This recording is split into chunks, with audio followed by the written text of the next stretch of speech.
Edmond Wysinger was an African-American pioneer in California.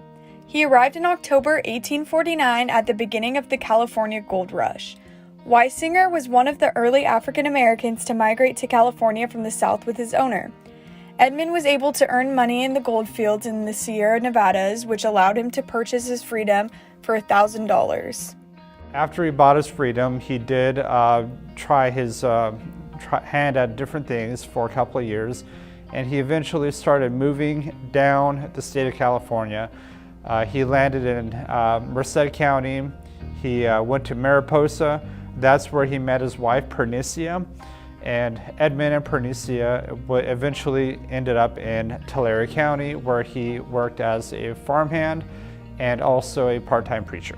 In learning about Mr. Wysinger, I really got to learn about his story. And it really was exciting to see a man who once was a slave, who bought his freedom, came to the Central Valley and really revolutionized the education landscape for black students in this area. You know, this is not just a local part of our history. This is a part of American history and a story that should be told to not just the students in Visalia, but to students across the world. In 1862, Wysinger moved to Tulare County in Visalia, where the residents were deeply divided over the American Civil War. Many of the residents sided with the South. The political climate in Visalia in the latter half of the 19th century was very charged. I think that's the most appropriate term for it. You have to remember that, you know, California entered the Union before the Civil War happened. It was resulted in some interesting times. There were two newspapers. One was pro-Union, the other one was pro-Confederacy, and they were actually across the street from each other. And in fact, there was a famous case in the newspapers where the two editors, they ended up having a shootout and one killed the other. So it was violent, it was charged, and you know, again, if you have to remember the Civil War. A lot of it had to do with slavery, and so that was a huge issue. And then you have Edmond Wysinger, who was a free black man who was fighting for equality for his son to go to school. He was a father of 8 children, 6 boys and 2 girls. He was always stressing the importance of school and education to his children.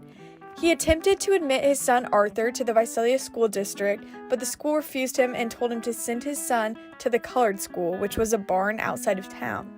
This resulted in Wysinger filing a lawsuit in October 1888, the Tulare County Court against the County Board of Education, where he lost his case. They ruled that there was a separate but equal place for children of color. By January 29, 1890, the California Supreme Court reversed the lower court's decision in Wysinger's favor, saying that California could no longer have separate but equal schools for African American children. In their ruling, the court ordered that 12-year-old Arthur Wysinger be admitted to Visalia's regular school system, or it was in violation of the 14th Amendment. So the history of what was called the colored school at that time, it was started by a farmer named Wiley Hines. Now, Wiley Hines himself was a former slave who had moved to Tulare County, and he believed that education was important for everyone. But at the time, because navigating the legalities regarding education for children of all children, at that time, the state, they said you could have a separate school for black children. And so Wiley Hines, he actually funded the first school for children who were not white.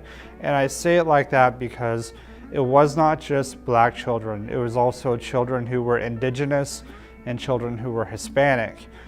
So by the time Edmond wanted Arthur to go to school, he understood the importance of education, and Edmond was a self-educated man.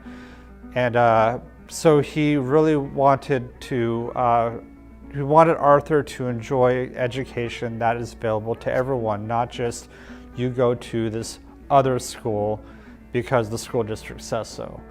Not only were his contributions for his own children, but eventually his efforts had an impact on all children.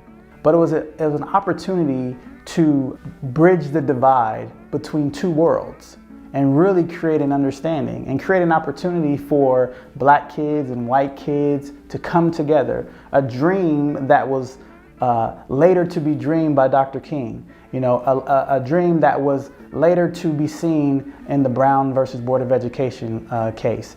The 14th Amendment was adopted on July 9, 1868, as one of the most Reconstruction amendments. Often considered one of the most consequential amendments, it addresses citizenship rights and equal protection under the law and was proposed in response to issues related to former slaves following the American Civil War. The Wysinger's case has been cited as precedents by a number of other legal cases. There's another one in the 1940s called Westchester versus Mendez, and that ended segregated schools for Hispanic students, and they actually referenced Wysinger versus Cruikshanks. Cruikshanks was the superintendent who did not have the authority to tell Arthur to go to this other school. At a time in our country where we may feel deeply divided, it's stories like these that allow us to have a greater understanding in the importance of valuing the quality of education. That's really what Mr. Wysinger wanted to put at the forefront, is he valued the quality of education for his own children. Edmond would die a year later, never seeing his son enter the Visalia regular school, but changing history in California and the nation forever. Through his case and others, finally, in 1954, in Brown versus Board of Education, the United States Supreme Landmark case, all schools in the United States of America were desegregated, and the first step for educational justice began.